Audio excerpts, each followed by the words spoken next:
Well, hello, everybody, and welcome to this episode of the Joyful Friar podcast. I'm your host, Father Nathan, along with my assistant, Toto, the canine face of God. He's showing himself to you in profile right now. It's so interesting over there across the room. And today I'm with two of my friends who are prayer partners in the enterprise that you might be familiar with from having seen prior episodes of the podcast. Karen Saliba is right there on your screen, and Dave Wright is there, at least the way it's configured right now. I'm looking at him on the bottom of the screen. So Karen, would you tell our audience, remember our audience is both a podcast and a YouTube. So if we do anything that is visual, we need to describe it for people who are only listening. But with that, would you tell our audience a little about yourself? So I am a psychoanalyst. I work in Southern California. I grew up Catholic. And then in high school, my parents were very open. And my brother and I were part of Young Life. And we asked if we could go to a Protestant church up the street. And they said, as long as we went to church, it was okay. And then my brother, he's just a year older than me. He went off to college, and then I did the same. And then I went to Fuller Seminary and got my marriage and family degree. And I also became a psychoanalyst in the early 90s. And I'm married. I have two wonderful daughters, 26 and 24. And I met Father Nathan through my brother, Mark. And it's been 3 years that I've known you. It seems like it's forever, but I don't know. I can't imagine a life without you, I guess is what I'm saying. We should have known each other a lot longer than that. Mm-hmm. But thank you, Karen. Dave, sound off. Tell us a little bit about you. I'm a retired dentist. I come from four generations of dentists. My father, my brother, an uncle, grandfather. I retired 3 years ago, and after doing it for 45 years, my dad also went back to school again and became a Protestant college minister in his later years. I'm married and have 3 grown kids. And you just finished a trip around the world. I did. Well, it was around South America for 3 months. And Antarctica. I don't know very many people that have been to Antarctica. I didn't even know I was going there until they told us on the ship. Oh, yeah. Mm-hmm. Well, happy to have you back. You're in Buffalo. Yes, I am. And we've never met in person, have we? No, we haven't. I hope to meet you at a conference. Yeah, we have an IANS, the International Association for Near-Death Studies conference, will be coming up in around Labor Day of 2023, a few months from now. So maybe we'll get to lock eyes on one another then. It would be nice. Well, we thought that it might be interesting to the audience of the podcast to hear about the work that we do in helping souls move along from the point of view of prayer partners. So I'm going to try to be the interviewer that doesn't do an awful lot of talking and asks you to explain how you got involved doing this at all, and what the basics are of what we do when we're in a session. As it happens, we've just done 2 crossings in the last couple of hours. Since we were already together, we thought it was easier to schedule this podcast interview with a session that what we just completed. So with that, describe to our audience, what's the role of a prayer partner in this process? Just one more time, I met Father Nathan through my brother, and he gave you gave Mark some of your books, or your first book. And then I devoured that book, and my sister did too, because at the time, my mom and dad were about 3 months away from passing. And they ended up passing 8 days apart, September 2020. It was super hard on us, but we were so happy for them. And your book made it so much better for us. So I read the books, my sister Susie read the book, Mark, and then we just were talking about it all the time. And I sent you a letter and you responded, and then I came on board. So what we do is not therapy. I had a lot of questions for you about, like, why do you want me to do it? I'm a therapist. I'm really asking people about why. This was really just facilitating people to move along. From the moment I started doing it, I'll do it forever. The most awesome thing in my whole life. And Dave can tell you that too. And the people we've met, the souls we've met, process is just amazing. The fact that your parents died 8 days apart Mhm. in September of 2020 is significant, and that's like 6 or less than that. Yeah, about 6 months into the pandemic. Right. And they didn't die of COVID. They were both on hospice. You and I started talking just a little bit after their passing. We were so in the pandemic and then their illnesses all at once, and it was so much turmoil, and we were all, myself and my siblings, just in grief. But your book really helped us get through it.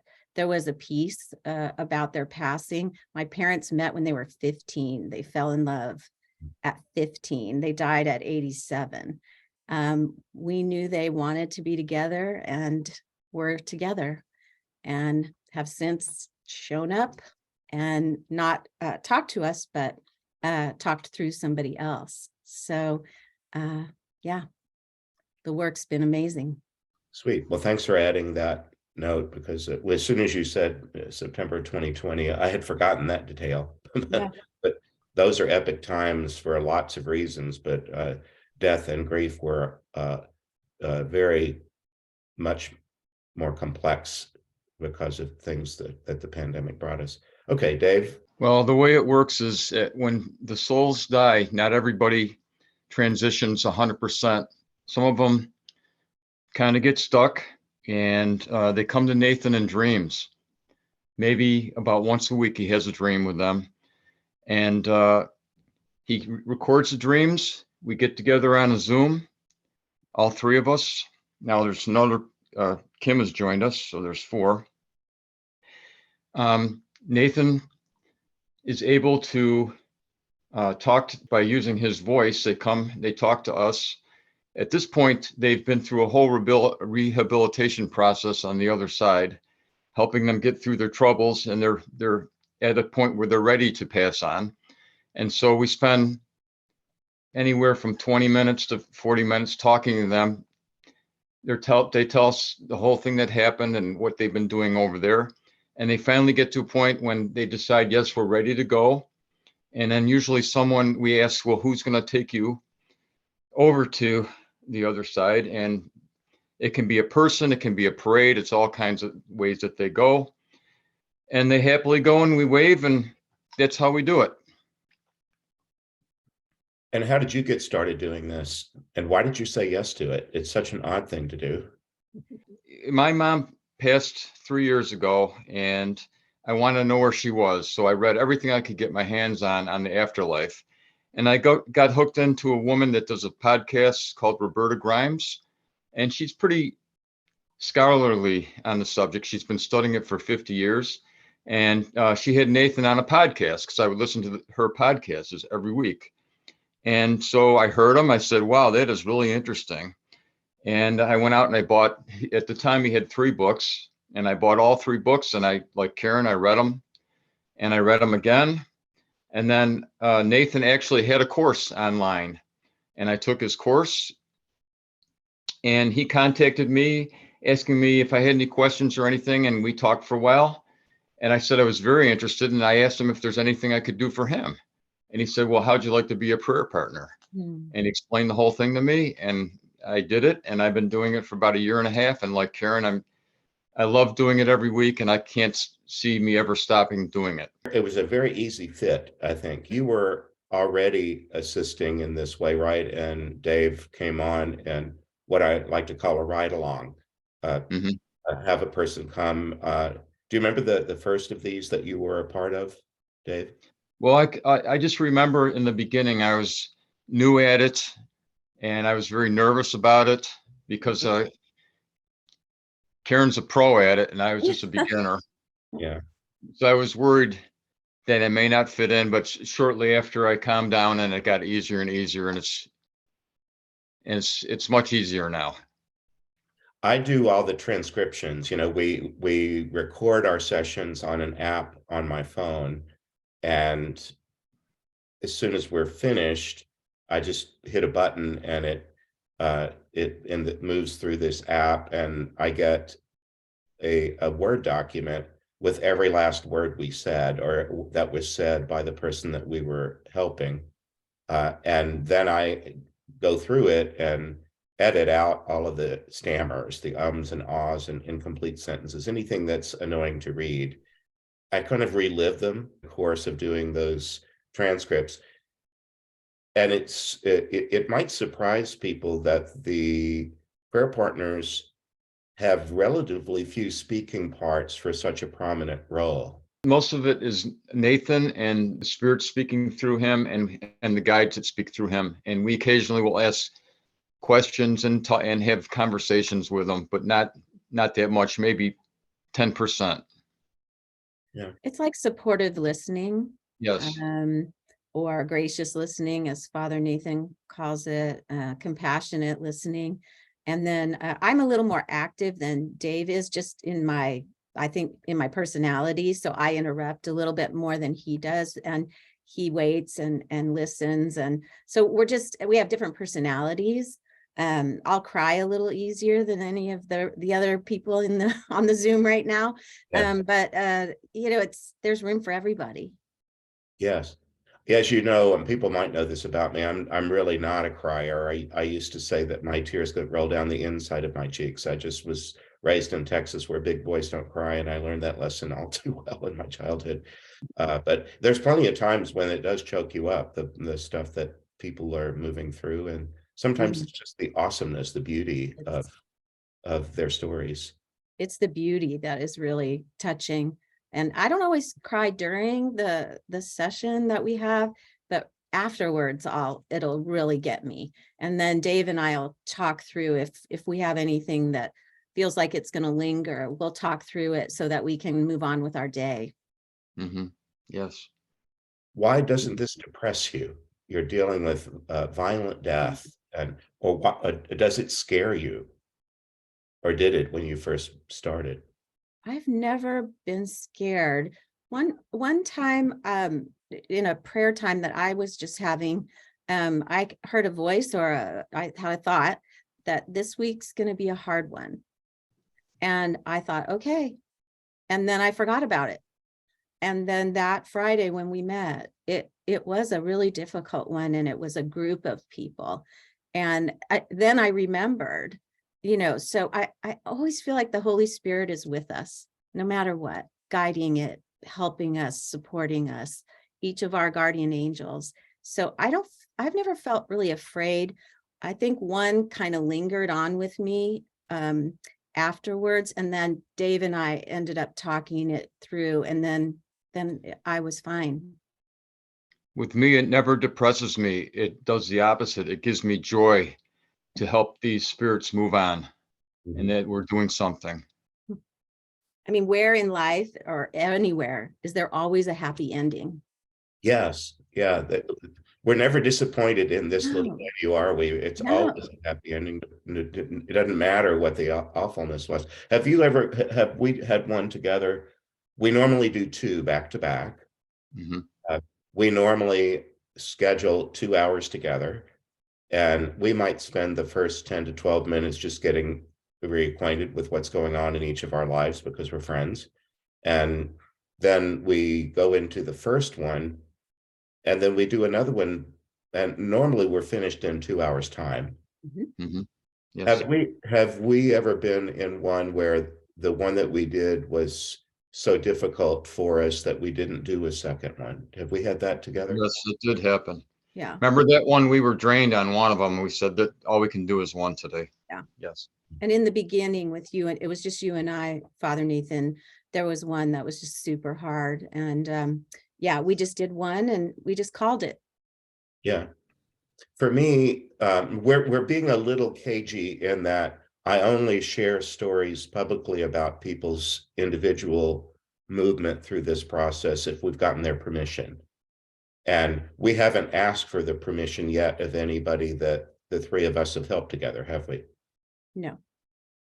Mm-mm. So, No. so I'm trying to not go into very much detail about that, and pending. I have a third book that I want to do, and I want to do it in collaboration with you about stories that you think would be particularly helpful. I'm thinking of calling the subtitle of this next Afterlife Interrupted book, "Please Let Me Explain," because once in a while we get people who are particularly eloquent, or they're just good storytellers. They can give you real insight into things that might go beyond their individual story, that might be something you never thought about, or that could be helpful in your own life or those of readers.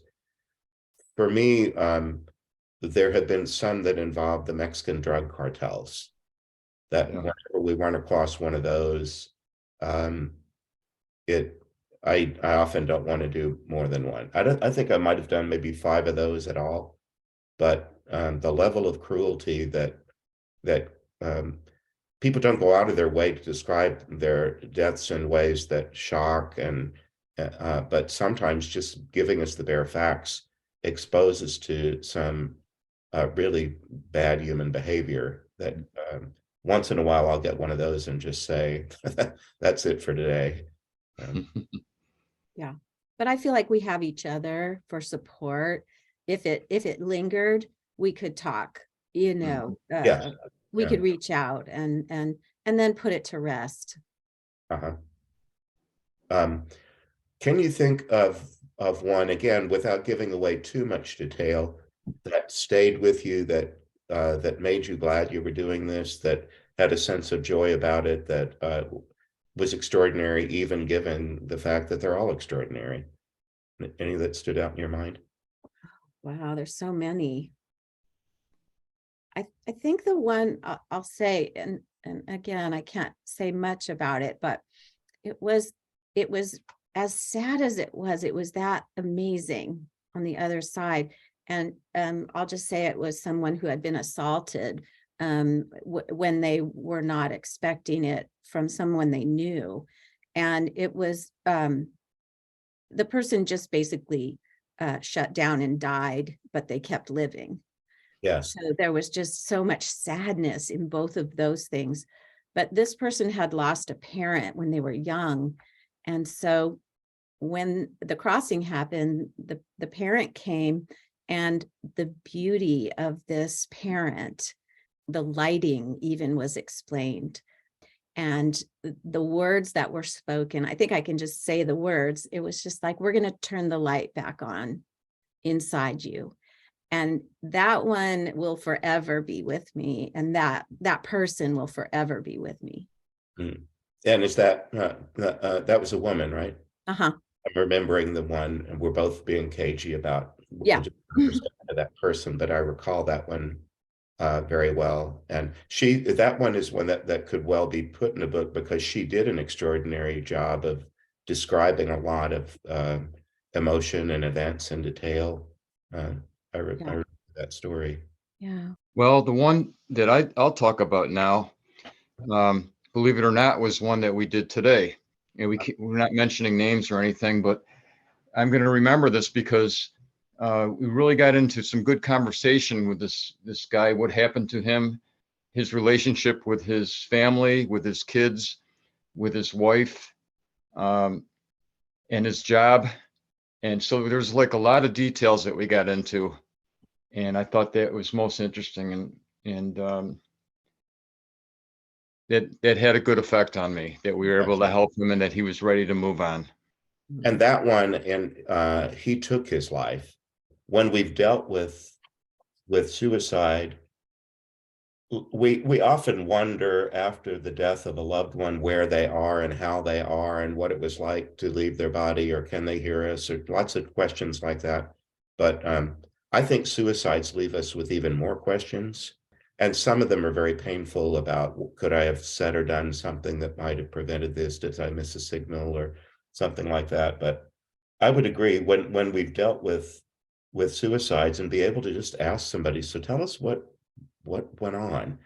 It just can be really not fascinating as like some objectifying a person, but just people are just so beautiful, even if their lives end in a way as tragic as that. Just such an honor to be brought into their thought process and hear how one thing led to another. And then, of course, for us, the dying isn't the end. That's that's the beautiful part about it. If you were going to make a biopic about it, it ended with their suicide, and then the credits roll, and then there's a commercial, and we watch some other show. But this one, there's you get a story of healing and of goodness and companionship, learning. Yep, that's exactly, I feel the same way of what you just said. Yeah, the very first one I ever did was a suicide. And I remember being a little bit nervous, and it was a young person. It was a teen. The person who came to help that guy is in book one, and he helped, it was Eric. He helped him cross, and it was really beautiful. And what was clear is there's just no condemnation or judgment or Mhm. criticism about any of that. There's just support. It's just amazing to me that we get to keep working on ourselves here and there. Yes. And yeah, that to me is it's a game changer. I've only told two of those stories in public, the last two stories in book two, and it's delicate to try to make sure that those stories are told in a way that doesn't make that sound like an attractive option to Oh, people who might be considering it. Um, uh, you've dealt with several, have you? And Karen, you do that from the point of view of an analyst. Uh, mhm. has any of that surprised you, or have you learned things about having spoken with people who took their life? The thing I always before is like all you're left with is all these questions, with suicide. But people's suffering has always spoken to me on many, many levels, whether it's in my work or in the afterlife. Learning that whatever trauma we have, whatever suffering we're experiencing, it's just a part of us. There's something about that that's super helpful in my work. And that, yes, we have pain, and yes, there's awfulness, but there's also other parts of us that can come in and help us in that pain. And there's other people. So whether it's a psychotherapeutic relationship, where healing in my mind takes place in relationship, whether I'm part of that healing with somebody or the guardian angels are part of it, whether it's a mistake I made or a mistake that was made to me, it's just a part of me. And that, again, is a game changer. Hmm. This question's for both of you. You've routinely have talked to angels now. Mhm. Had that ever been a part of your life before? What do you make of that? What's your experience have been? First of all, how do they help us in our little system? It's actually gone back into my profession of dentistry when I was actively in a community where we had to do operations that I wasn't trained to do. It was a poor rural community, and I was helped by my angels. They told me what to do and what instruments to use. So that goes back with me for a long way, Wow. 15 years. I didn't know that about you. My sister Catherine is like that.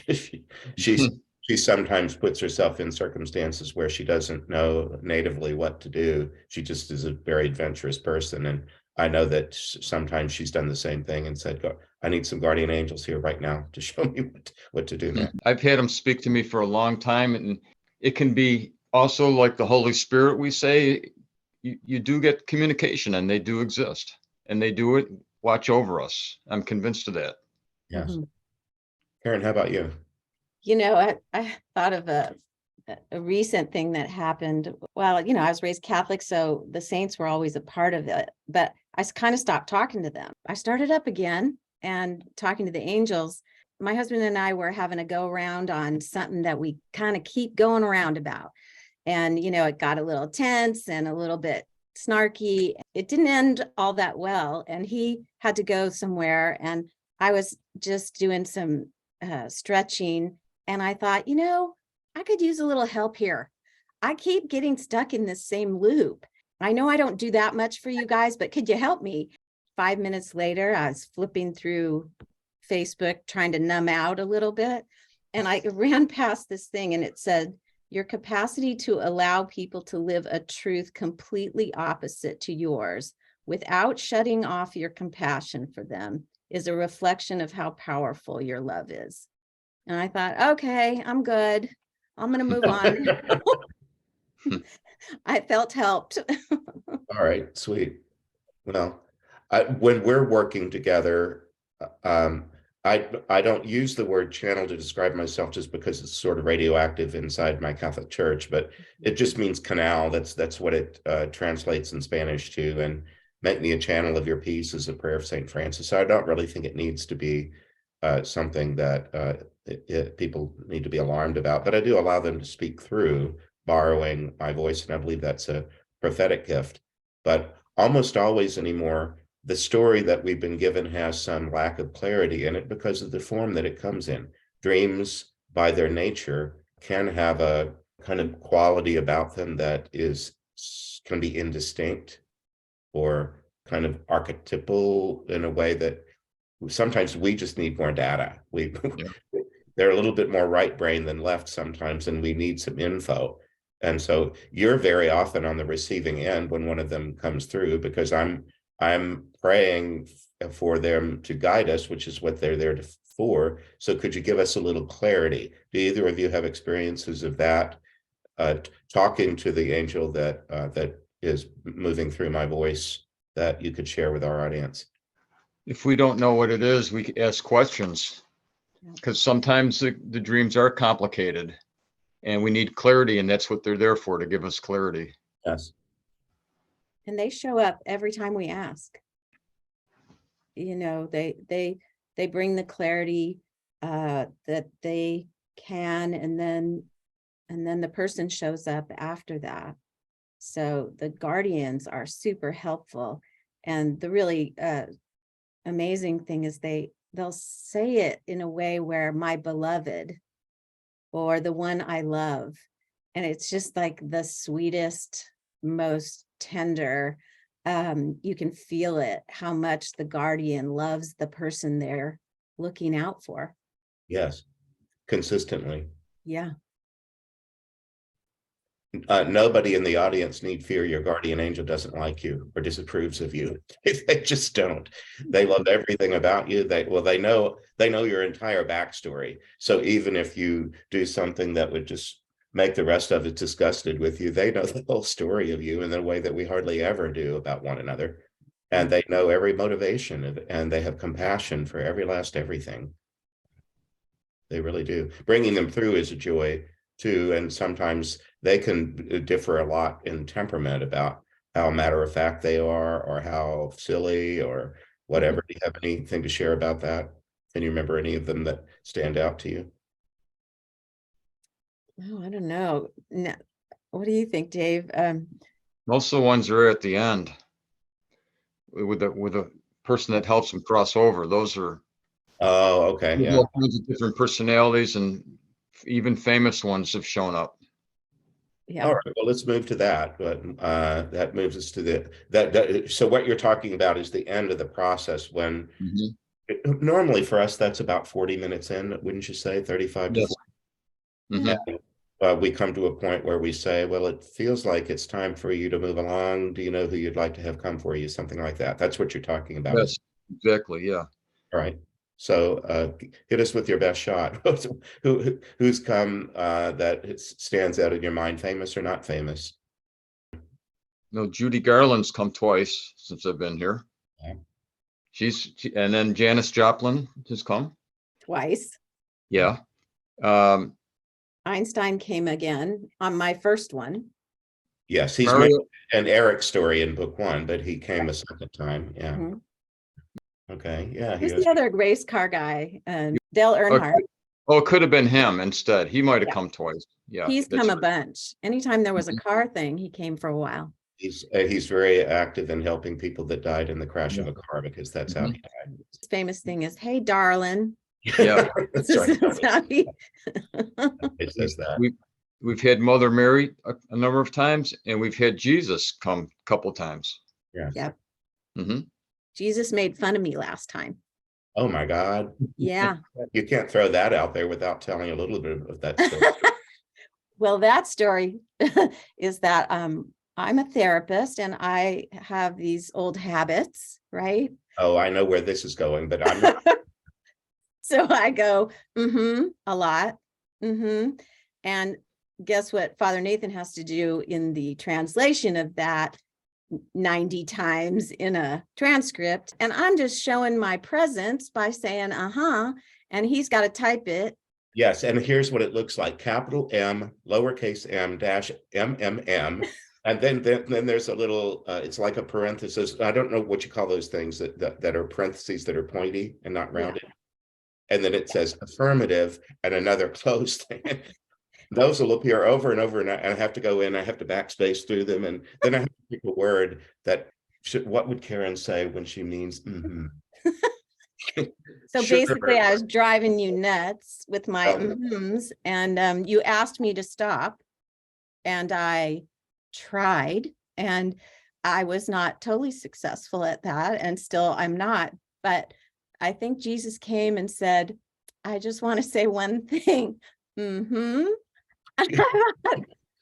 making fun of me. Yeah, he has a little sass about him. He does.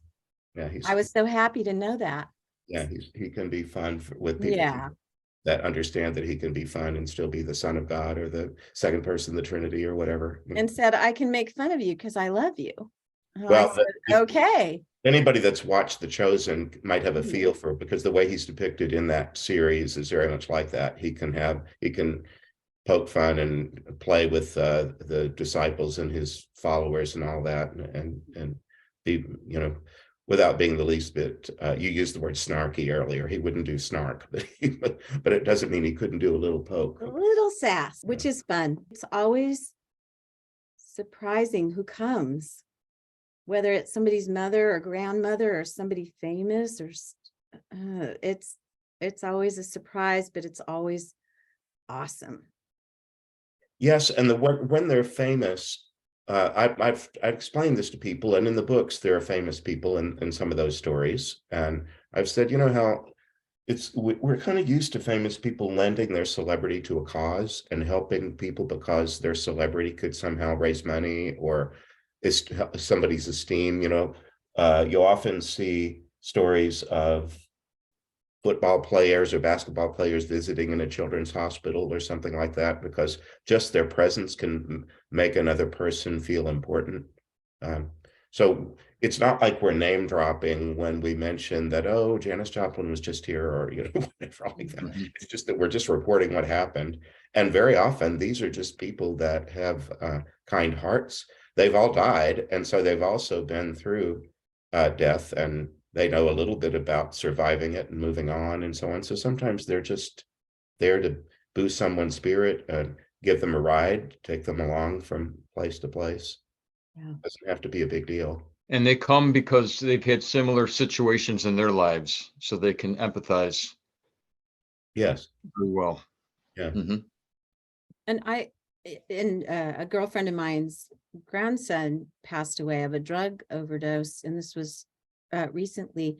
And Vicky Swayze from book one, Yeah. I just asked her if she could seek that person out and help them if they needed help, because she was really all about wanting to help people. Yes, including her brother. She had hung back for that reason. Right.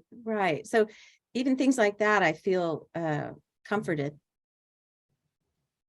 One of the things that I've enjoyed about this whole process and moving toward joy, that's in the name of the podcast, Joyful, is that even when people died deaths that seem so tragic that if you allowed it to, their tragic death could kind of subsume their entire existence, that you Mhm. can hardly think of them apart from the way they died tragically.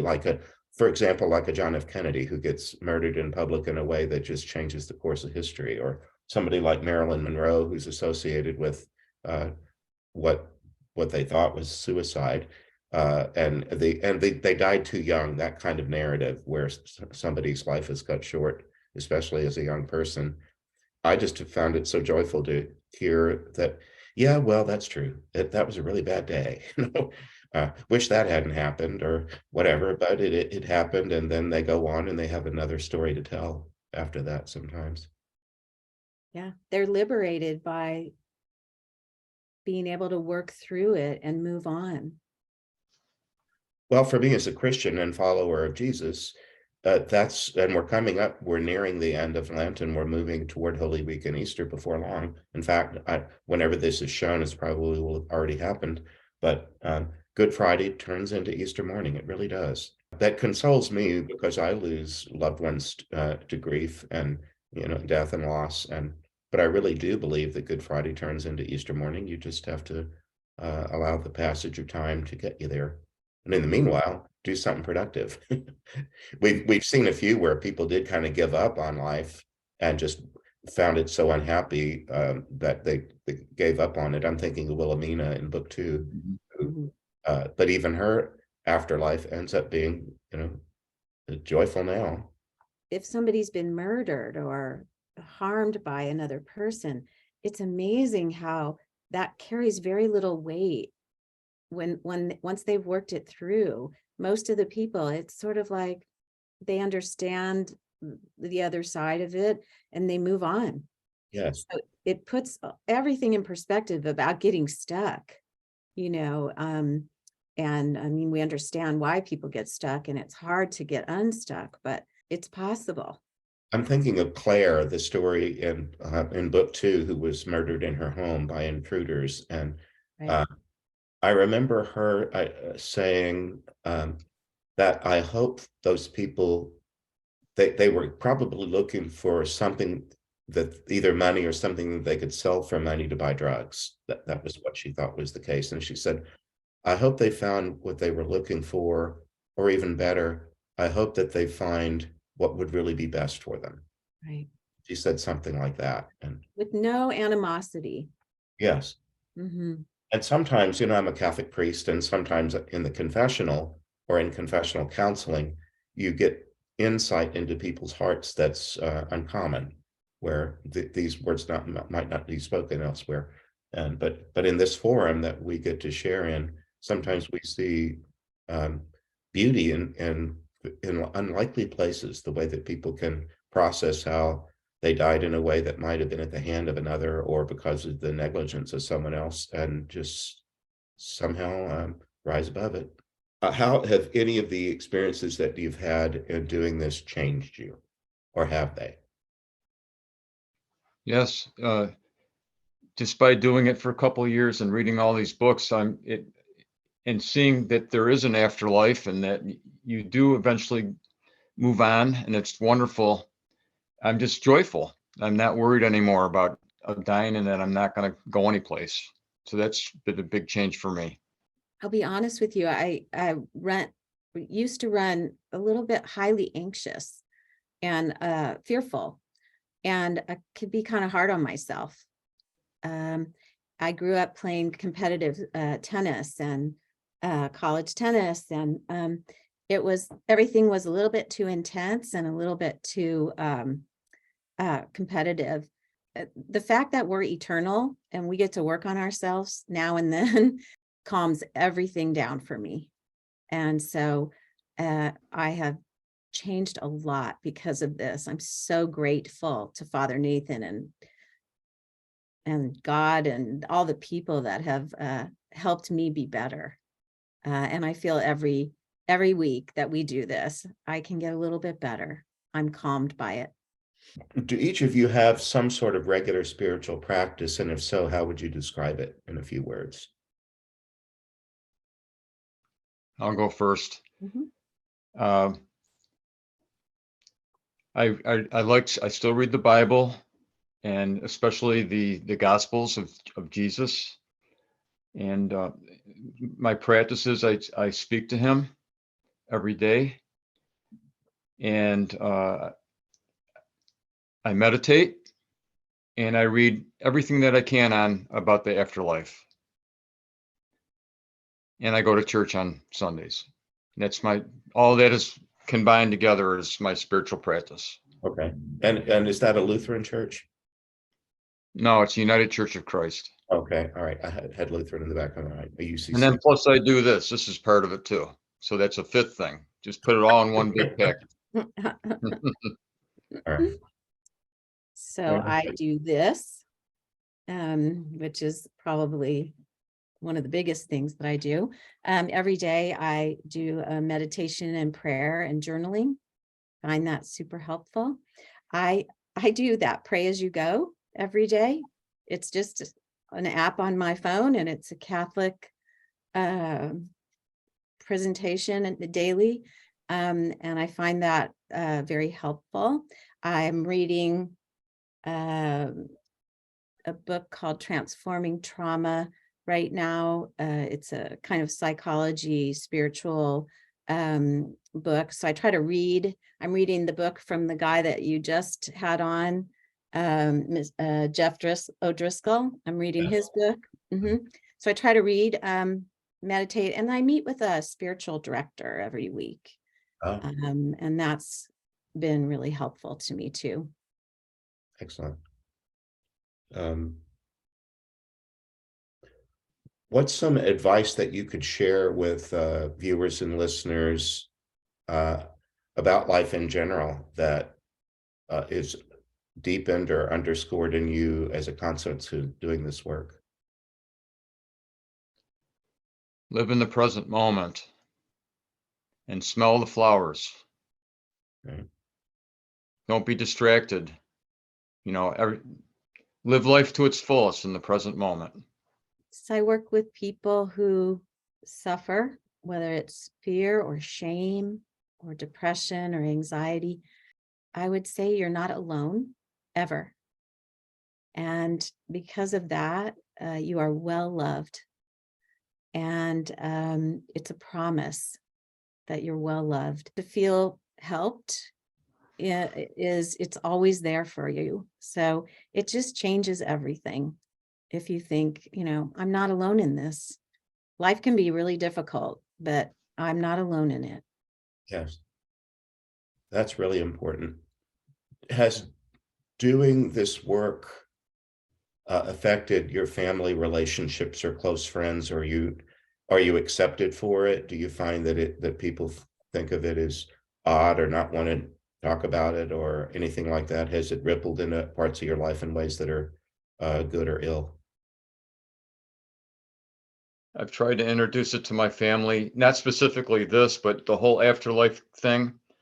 And most of them don't want to hear about it right now. Okay. Well, I only have a few people that I talk to about. And now a few hundred or Yeah, right. I have I basically talk to my sister almost every day, and she's a friend of Father Nathan's too. So she's on the inner circle. So I have a small group of people that are very, very interested in this work, that I can talk to.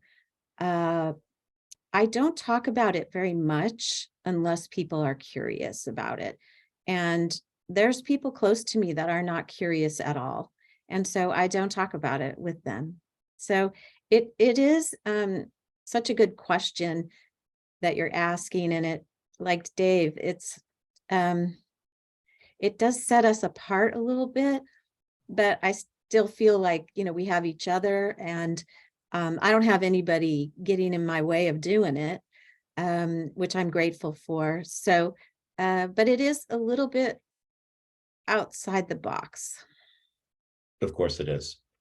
Well, I would, both of your experiences are like mine. There are some people for whom this topic is just not something that they want to talk about, and so it just doesn't come up. And I have people that I live with or I'm in daily contact with for whom they know that I just did a podcast or that I just did a crossing thing, and they just said mass, or they're going to do this funeral, or they're going to do this wedding.